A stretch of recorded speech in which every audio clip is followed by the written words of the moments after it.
यह तीनों ही लोग दीवार के उस पार सुंदर नज़ारे को देखना चाहते हैं। इन तीनों के पास 3 बॉक्स है। 2 लोग तो आसानी से दीवार के उस पार देख पा रहे हैं, लेकिन तीनों में से एक छोटी बच्ची है जिसे दीवार के उस पार नहीं दिखाई दे रहा है। तो अब इन तीनों बॉक्स की मदद से तीनों लोग एक साथ दीवार के उस पार कैसे देख पाएंगे? क्या आप बता सकते हैं? आपका टाइम शुरू होता है अब।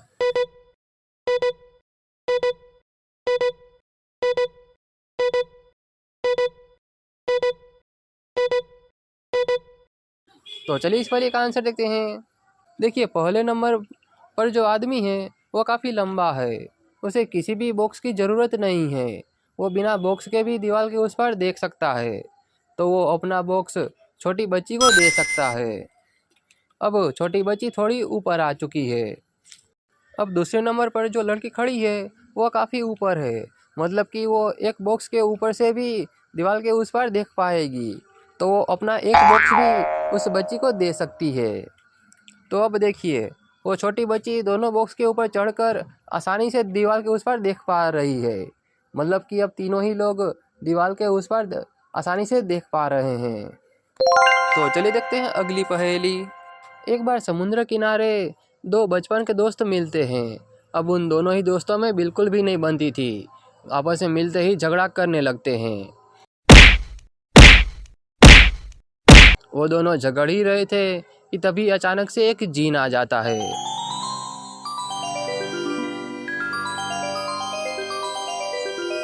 और वो जीन उन दोनों से कहता है, मैं तुम दोनों की 3-3 विश पूरी कर सकता हूँ। मांगो, तुम दोनों को क्या चाहिए? तो पहला दोस्त समझदारी दिखाते हुए कहता है, मेरे दोस्त को जो भी दोगे उसका दोगुना मुझे दे देना। तो अब दूसरा दोस्त कहता है, मुझे पैसों से भरा हुआ एक बैग चाहिए। तो पहले दोस्त को पैसों से भरा हुआ एक बैग मिल जाता है और पहले दोस्त को उसका दुगना, मतलब कि उसे 2 बैग मिलता है। तो अब दूसरा दोस्त अपनी दूसरी विश मांगता है। वो कहता है, मुझे एक गाड़ी चाहिए। तो जिन उसे गाड़ी देता है और पहले दोस्त को उसका दोगुना 2 गाड़ी देता है। तो अब पहला दोस्त अपनी दूसरी विश मांगता है। वो कहता है कि मुझे एक बहुत ही बड़ा बंगला चाहिए। तो अब जिन पहले दोस्त को बहुत ही बड़ा बंगला देते हैं। अब दोनों के ही 2-2 विश पूरी हो चुकी थी। अब मात्र एक विश बची हुई थी। तो अब पहला दोस्त तीसरा और अंतिम विश मांगता है। वो कहता है कि मुझे इस शहर का राजा बना दो ताकि मैं अपने दूसरे दोस्त को सबक सिखा सकूं। मैं राजा बनते ही इसे मैं जेल में डाल दूंगा और उसे मार दूंगा।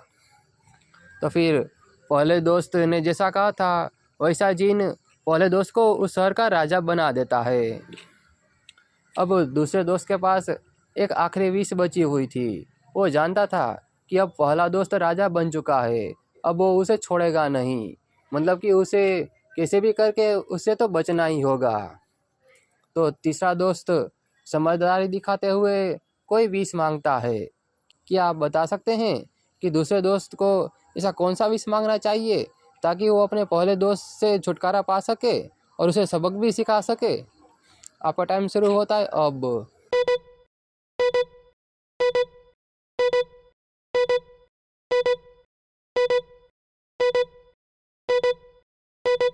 तो चलिए इस पहले का आंसर देखते हैं। तो दूसरा दोस्त समझदारी दिखाते हुए ये विश मांगता है कि मेरी आधी जान छीन लो। मतलब कि जिन उसकी आधी जान छीन लेगा तो उसका दोगुना पहले दोस्त का पूरा जान छीन लेगा। मतलब कि पहला दोस्त मर जाएगा। ऐसे करके दूसरा दोस्त अपनी जान बचा लेता है और पहले दोस्त को सबक भी सिखा देता है। तो क्या आप इस पहले का आंसर दे पाए थे? हमें कमेंट में ज़रूर बताना। आज रिया की बहुत ही खास दोस्त आने वाली थी, इसीलिए रिया बाजार जाकर देसी घी के लड्डू लेकर आ जाती है और घर में सबसे कहती है, मेरी बात ध्यान से सुनो, आज मेरी बहुत ही खास दोस्त आने वाली है, इसीलिए मैं बाजार से देसी घी के लड्डू लेकर आई हूँ। ये लड्डू मैंने खास अपने दोस्त के लिए लिए हैं।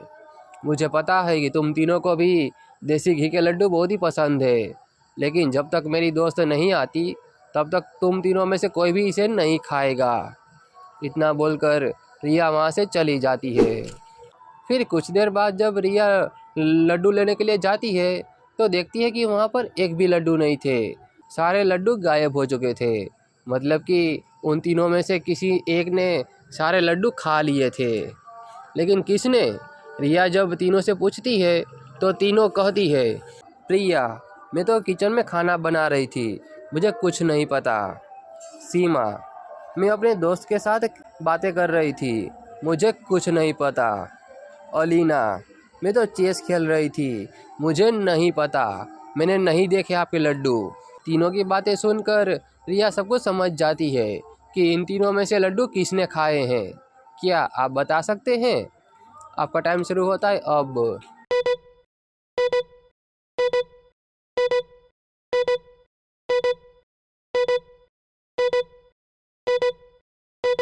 तो चलिए इस पहले का आंसर देखते हैं। देखिए, प्रिया किचन में खाना बना रही थी और सीमा अपने दोस्त से बात कर रही थी और अलीना चेस खेल रही थी।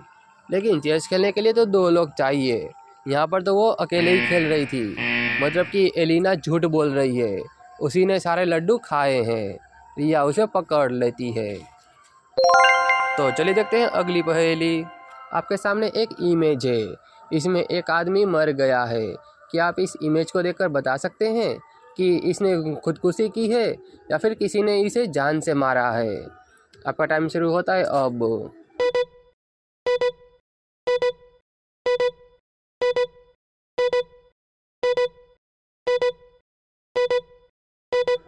तो चलिए इस पहेली का आंसर देखते हैं। देखिए, सबसे पहले तो इस टेबल पर देखते हैं, यहाँ पर दो कप है। मतलब कि ये अकेले तो दोनों कप में चाय या फिर कॉफ़ी नहीं पिएगा। मतलब कि यहाँ पर एक और लोग थे। और दूसरी बात, यहाँ पर देखिए, इतनी बड़ी बंदूक रखी हुई है। भला इतनी बड़ी बंदूक से खुदकुशी कौन करता है? और तीसरी बात, यहाँ पर देखिए, आईना टूटा हुआ है। मतलब कि दोनों आदमी जब झगड़ा कर रहे होंगे तब ये आईना टूट गया होगा। मतलब कि इसने खुदकुशी नहीं, इसका मर्डर हुआ है।